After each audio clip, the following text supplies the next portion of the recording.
Muy buenos días de Padua. Hoy vamos a completar el capítulo de este curso dedicado a las cardiomiopatías, hablando de la cardiomiopatía restrictiva. La miocardiopatía restrictiva es una rara enfermedad del miocardio y es la menos común de las tres miocardiopatías clínicamente reconocidas. Representa aproximadamente el 5% de todos los casos de enfermedad primaria del músculo cardíaco. La miocardiopatía restrictiva se define como una enfermedad miocárdica caracterizada por un llenado restrictivo, una reducción del volumen diastólico de uno o ambos los ventrículos y da una función sistólica normal o casi normal. Esta enfermedad puede ocurrir idiopáticamente, aunque poco frecuente, o como una manifestación cardíaca de enfermedades sistémicas, como la esclerodermia, la amiloidosis, la sarcoidosis o el linfoma. Y un diagnóstico preciso de miocardiopatía restrictiva es muy importante para una intervención terapéutica precoz y para distinguir esta condición de la constricción pericárdica, una entidad hemodinámicamente y clínicamente similar. Y en este campo el ecocardiograma tiene un papel crucial. Para afrontar este argumento tenemos hoy con nosotros, conectado desde Chile, el doctor Christoph Linnertz, del Hospital Clínico Fuerza Aérea de Chile.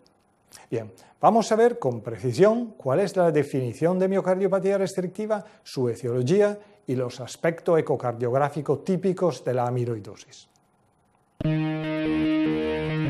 Buenos días a nuestra clase cardiomiopatía restrictiva.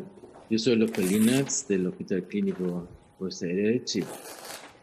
Una forma de categorizar las cardiomiopatías es hacerlo según su fenotipo. Ustedes saben que hay otra clasificación según etiología, pero para nosotros en imagenología la categorización clásica fenotípica nos sirve mucho. Tenemos la miocardiopatía dilatada, la hipertrófica y la restrictiva, más una no clasificada que contempla la cardiomiopatía arritmogénica y la no compactada como ejemplos. La cardiomiopatía restrictiva es la forma menos frecuente y no tiene criterios diagnósticos uniformemente aceptados. Se estima que representa más o menos el 5% de las cardiomiopatías. Características anatómicas clásicas son un ventrículo izquierdo pequeño o no dilatado, con función sistólica conservada y marcada dilatación auricular en ausencia de una enfermedad pericárdica. La miocardiopatía restrictiva representa un espectro de patologías con fisiología común, pero etiologías muy divergentes. La amiloidosis sistémica es la causa más común de la miocardiopatía restrictiva. Las causas de la miocardiopatía restrictiva son múltiples. Los más comunes son amiloidosis, sarcoidosis, miocardiopatía restrictiva idiopática y, no tan común pero importante, las enfermedades endomiocardiales, como la fibrosis endomiocárdica y el síndrome hipereosinofílico. La amiloidosis tiene como factor patológico o patogénico una acumulación de proteínas insolubles en los tejidos que se podría visualizar con la tinción rojo Congo bajo luz polarizada. Características ecocardiográficas en amiloidosis son, como ya mencionado, un aumento del grosor del ventrículo izquierdo y del ventrículo derecho, una cavidad ventricular pequeña o no dilatada, una función sistólica normal o disminuida, aurículas siempre dilatadas, válvulas engrosadas, regurgitaciones valvulares, muchas veces leves, también un engrosamiento del septum intraauricular, un llenado restrictivo y muchas veces un derrame pericárdico. Muchas veces vemos un aspecto centellante del miocardio. El llenado, la función diastólica, es más bien pseudonormal hasta restrictivo. Se ven ondas E del flujo mitral muy alta y una relación E' mayor de 15, patológicamente elevada. Muchas veces como causa, como función de la disfunción diastólica, vemos una hipertensión pulmonar con presiones sistólicas de la arteria pulmonar mayor de 50 o 60 milímetros de mercurio.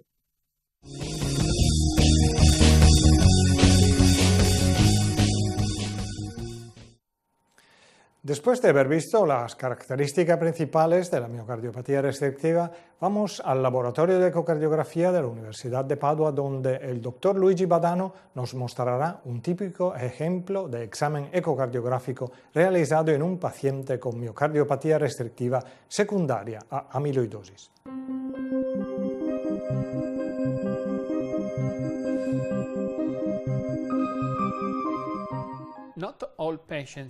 No todos los pacientes con síntomas de insuficiencia cardíaca tienen necesariamente un ventrículo izquierdo disfuncional y agrandado.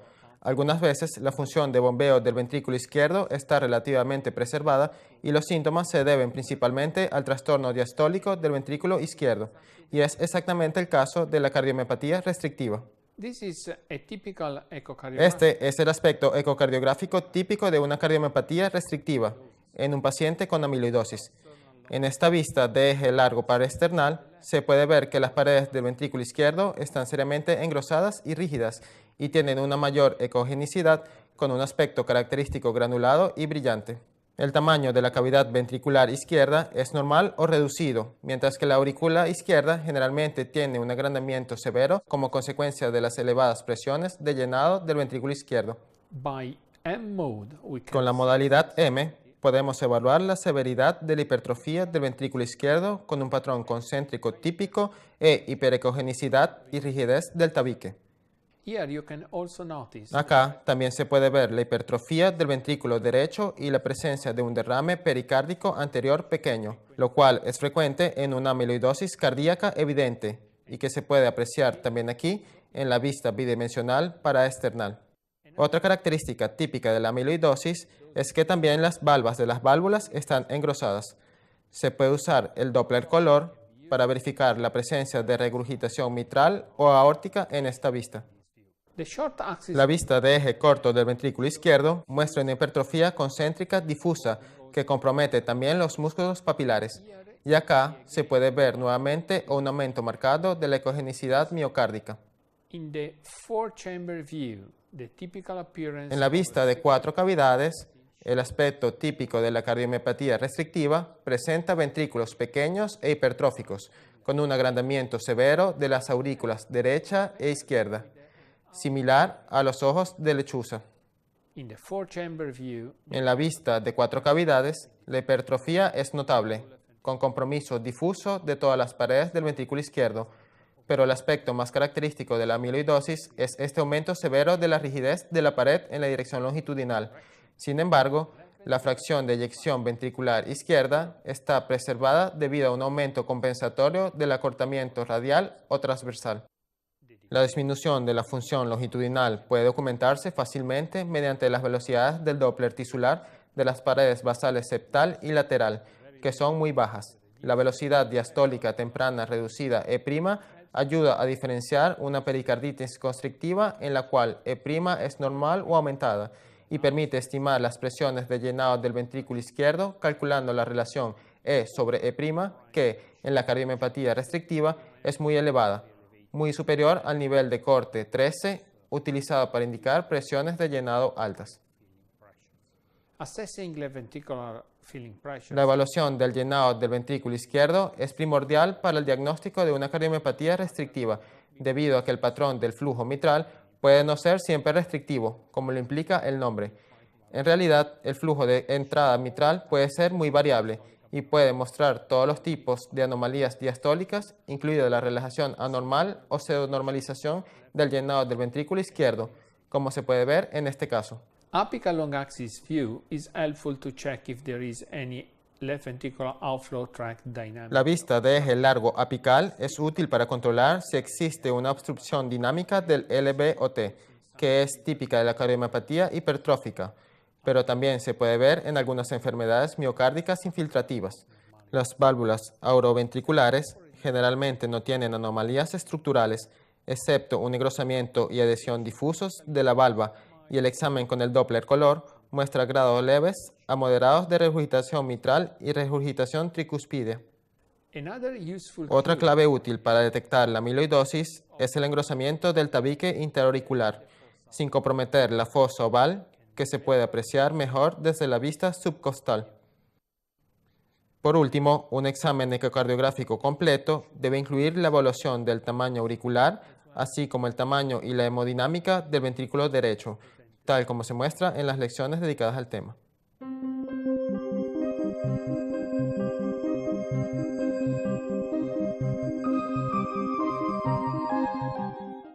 Bien, volvemos ahora con el doctor Linaers, que nos hablará de la utilidad de las técnicas ecocardiográficas avanzadas, como el speckle tracking, en la caracterización de la miocardiopatía restrictiva. Mandáis vuestras preguntas porque al final de esta parte abriremos en directo el primer debate con el doctor Linaers. La técnica más prometedora en el último tiempo para caracterizar tejido miocárdico es el Doppler tisular y el speckle tracking para ver la deformación miocárdica. En un estudio del 2010 se investigó vía Doppler tisular las características de deformación en amiloidosis. Se diferenciaron 3 grupos de pacientes con amiloidosis: grupo 1 con amiloidosis no cardíaca, grupo 2 amiloidosis cardíaca sin signos de insuficiencia cardíaca, grupo 3 amiloidosis cardíaca con signos abiertos de falla cardíaca. En este grupo, entre estos grupos, se podían ver claramente que el strain basal y medio, de los segmentos basales y medio, está muy disminuido en la amiloidosis y que el strain apical se mantiene relativamente conservado. Este estudio demostró que el strain basal en pacientes con amiloidosis diferencia claramente entre pacientes con mayor y menor sobrevida. Los resultados del strain con Doppler tisular se pueden repetir con la técnica de speckle tracking. El strain longitudinal está disminuido con conservación de los valores apicales. También el strain radial se ve afectado y el strain circunferencial. La mecánica de la torsión o del twist se ve relativamente no afectada en la amiloidosis. Hay un grupo alemán que demostró que el strain radial apical con técnica de 3D está conservado en la región apical, lo que puede diferenciar la amiloidosis de pacientes con miocardiopatía hipertrófica.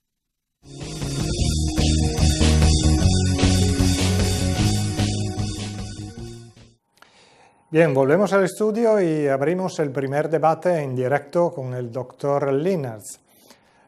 Bienvenido, doctor Linaers. Gracias por estar aquí con nosotros. Muchas gracias por la invitación, doctor Folino, aquí desde Chile, respondiendo las preguntas. Ya han llegado preguntas, entonces vamos con la primera, que dice: en los pacientes que no presentan calcificación del pericardio, ¿qué dato ecocardiográfico nos ayuda a diferenciar de una pericarditis constrictiva? Bueno, tenemos varias formas de apuntar más a una pericarditis constrictiva cuando eh, el, el llenado es restrictivo, pero la velocidad de la anillo mitral se mantiene, o la velocidad temprana diastólica del anillo mitral es normal o aumentado. Eso apunta claramente a una enfermedad pericárdica y no restrictiva. Y los colegas que poseen la posibilidad del estudio speckle checking o el estudio de la torsión, van a ver que la torsión y la velocidad del untwist es normal o casi normal en miocardiopatía restrictiva, y si está reducida apunta más a una pericarditis constrictiva. Y ahora tenemos una otra pregunta que dice, ¿cuáles son las indicaciones por la biopsia endomiocárdica? ¿A todos con sospecha miocardiopatía restrictiva? Hay un acuerdo general que uno en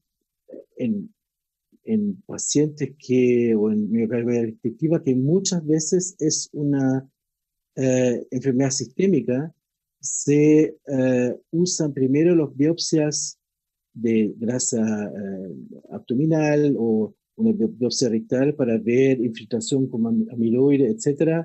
Y usar imágenes, por ejemplo, el PET para ver la sarcoidosis o la cintigrafía, antes de ver o efectuar una biopsia miocárdica, que puede ser peligroso y también puede ser falso negativo.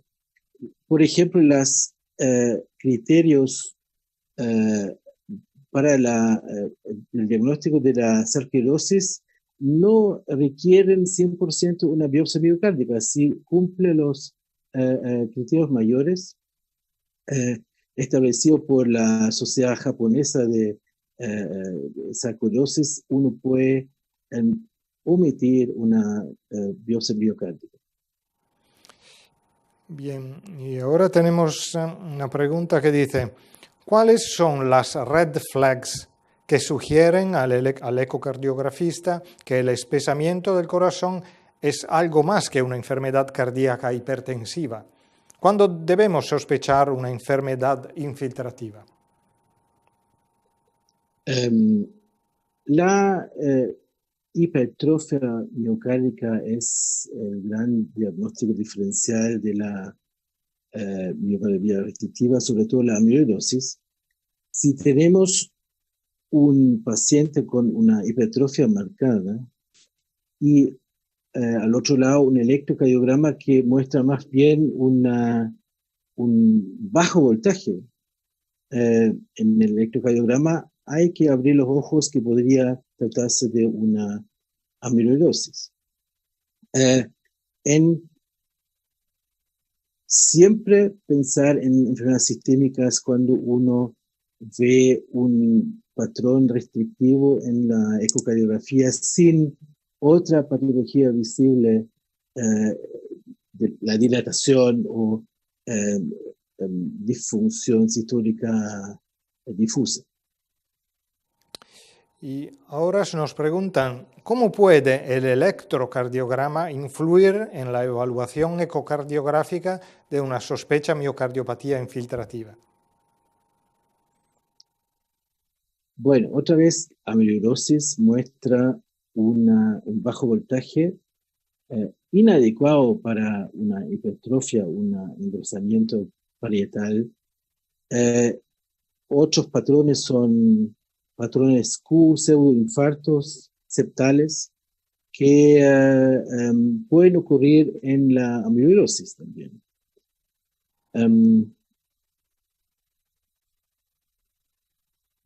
Y ahora una otra pregunta dice, nos hemos convencido que la función sistólica del ventrículo izquierdo es conservada en la amiloidosis. ¿Las nuevas técnicas de eco han cambiado este presupuesto?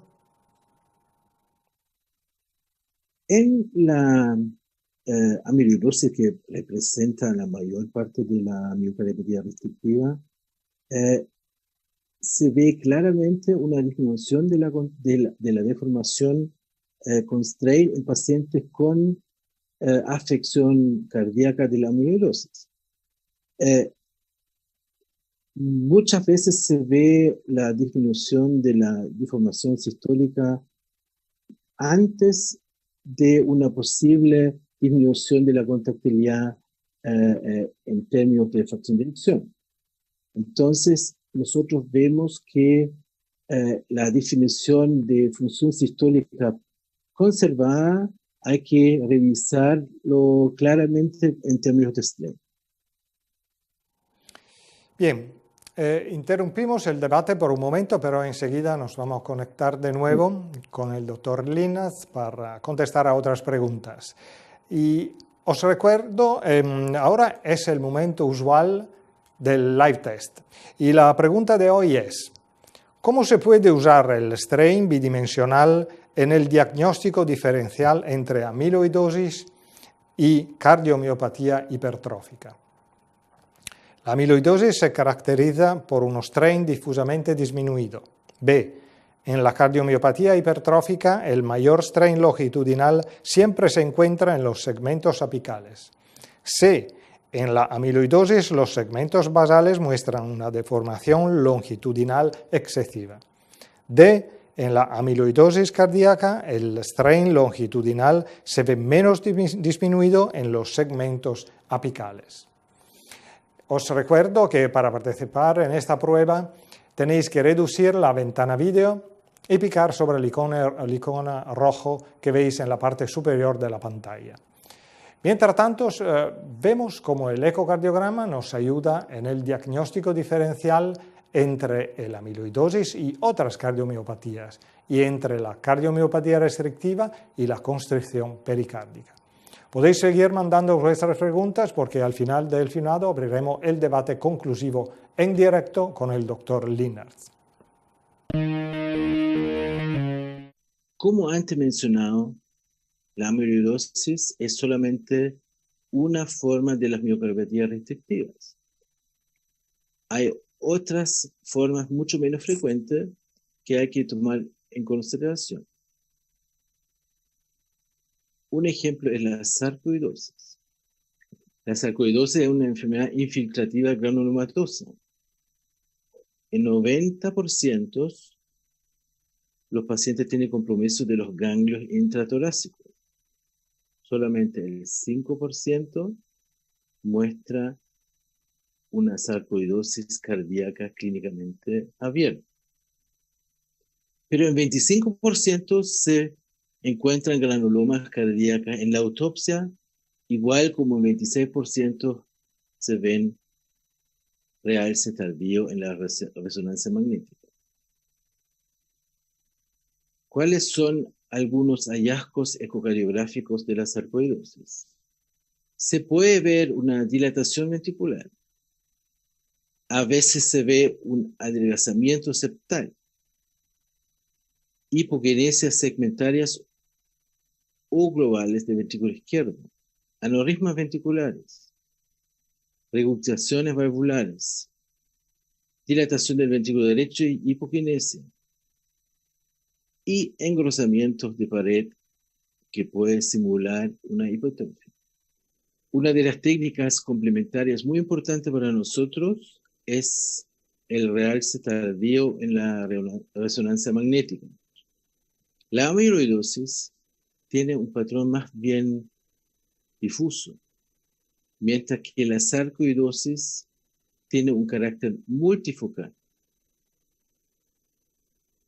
Para la diferenciación y el diagnóstico de la sarcoidosis, que es una enfermedad inflamatoria, nos ayuda el PET cardíaco, que tiene, aparte de la resonancia, una alta sensibilidad y especificidad. Otra entidad de enfermedades restrictivas del miocardio son las enfermedades del endomiocárdico, con la fibrosa endomiocárdica endémica en el trópico, el síndrome hipereosinofílico o síndrome de Löffler, y otras entidades como el carcinoide, post-radiación y efectos de medicamentos. En el síndrome de Löffler se ven cavidades cardíacas, derecha y izquierda, lleno de material trombótico, y una de las características de esta es que los trombos se ven en regiones sin alteración de motilidad, que es poco común. Otro diagnóstico diferencial muy importante para la amiloidosis y la miocardiopatía restrictiva es la miocardiopatía hipertrófica. Hay un estudio que muestra claramente que el strain apical se puede usar, o el strain vía speckle checking se puede usar para diferenciar la amiloidosis contra hipertrofia patológica en pacientes con estenosis aórtica y pacientes con miocardiopatía hipertrófica. Los cuadros A1 a A4 representan pacientes con amiloidosis con un patrón muy característico de su parámetro de formación. Uno de nuestros pacientes que vimos hace poco en nuestra clínica muestra igual ese patrón de la conservación apical del strain vía speckle check. ¿Cómo podemos diferenciar entre pacientes con restricción versus pacientes que tienen una enfermedad pericárdica? Nosotros vemos los parámetros de hemodinamia.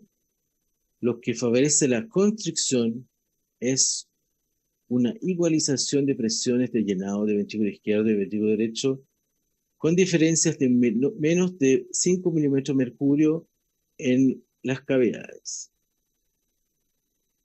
La presión fin de diástolo del ventrículo derecho es mayor de un tercio de la presión sistólica.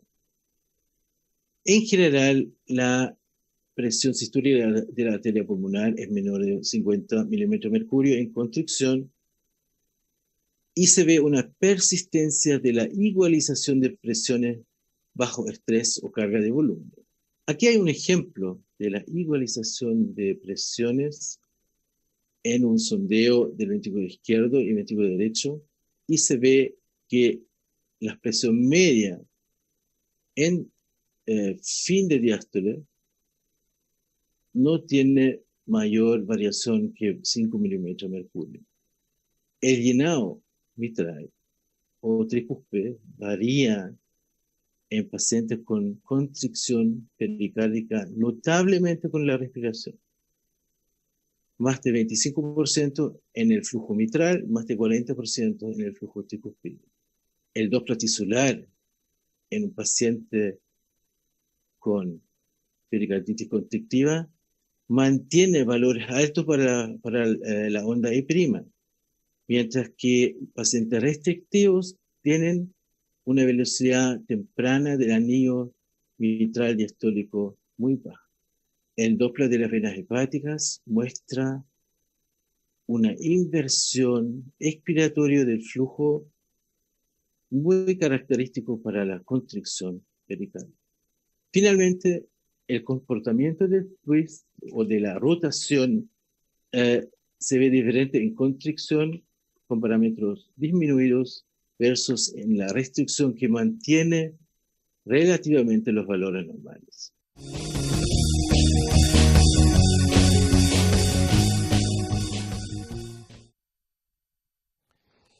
Bien, vamos a conectarnos de nuevo con el doctor Linaerts en directo de Chile.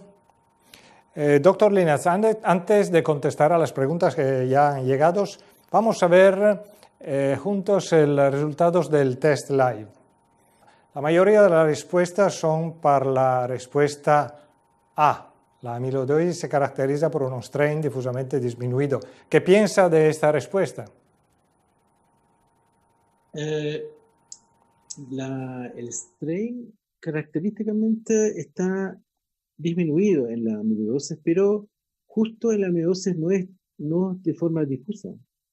La característica de la amiloidosis es que los segmentos basales están con strain muy bajas y el strain apical mantiene valores casi normales. Eso demuestran varios estudios hoy en día que se puede usar eso en el diagnóstico diferencial de esa enfermedad. Y entonces la respuesta más correcta es la D. La D sería la más correcta.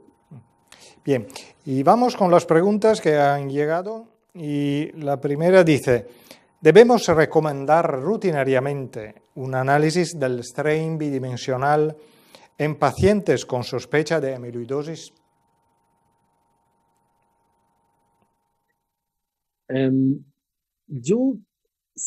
Si tenemos las herramientas del strain bidimensional, yo encuentro muy útil usarlo porque hay cada vez más una evidencia sólida para este patrón específico de la amiloidosis.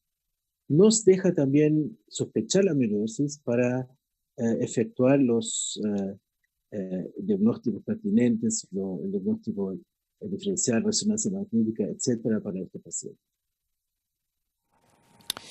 Y nos preguntan si puede usted comentar la importancia de las maniobras respiratorias en el diagnóstico diferencial de la constricción pericárdica. La variación respiratoria del flujo diastólico, tricuspideo y mitral, es normal en todos nosotros, pero en la constricción, que tiene una interdependencia clara entre los ventrículos derecho y izquierdo, es muy pronunciado. Y esa es una maniobra clave en el diagnóstico diferencial entre restricción y constricción. Ojalá que uno pueda demostrar en constricción una variación de la onda E temprana mayor de 25% con la respiración, y en la tricúspide de más de 40%. Y ahora una pregunta dice, fuera de la amiloidosis, donde el grosor de las paredes es normal, ¿el movimiento del septum interventricular nos orienta a restricción o constricción?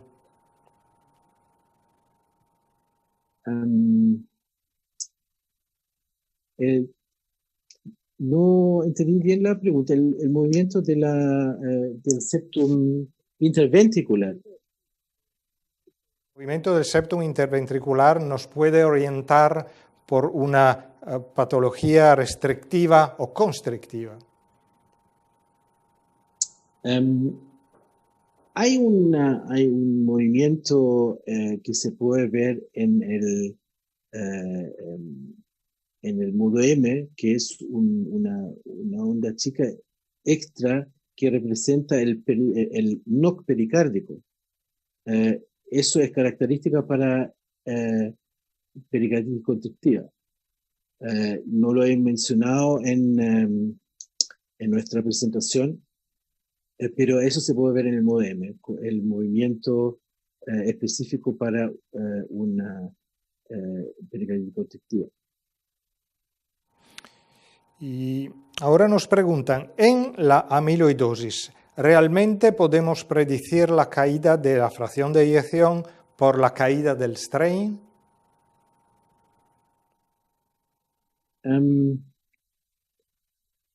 Lo que hemos visto más bien la caída del strain es un valor pronóstico para mortalidad cardíaca global.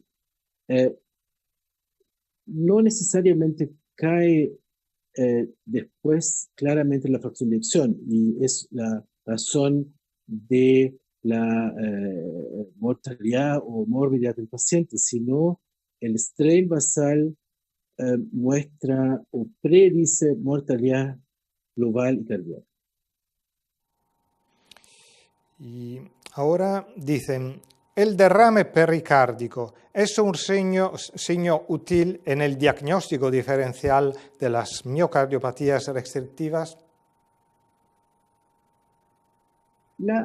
El derrame pericárdico no es exclusivamente un signo de la miocardiopatía restrictiva o de la amiloidosis, pero es muy frecuente y nos orienta siempre hacia, o nos debe hacer pensar siempre hacia la amiloidosis y hacia la disfunción diastólica que representa. Bien, gracias doctor Linacs. Tenemos que concluir aquí nuestro encuentro. Todavía, como sabéis, podéis seguir mandando vuestras preguntas al doctor Linacs por el foro de discusión. Gracias doctor Linacs, gracias por haber estado aquí con nosotros hoy. Gracias doctor Felino. Gracias. Hasta luego. Bien, gracias también a todos vosotros por habernos seguido y os doy cita por la próxima clase de este curso que está yendo hacia la conclusión. El siguiente será el 13º encuentro y se tendrá el día martes 9 de diciembre. Nos conectaremos con el Venezuela, con el doctor Pedro Gracianos, que nos hablará de las enfermedades del ventrículo derecho y de la válvula tricúspide y de la válvula pulmonar. No perdéis nuestro encuentro en directo. Hasta luego.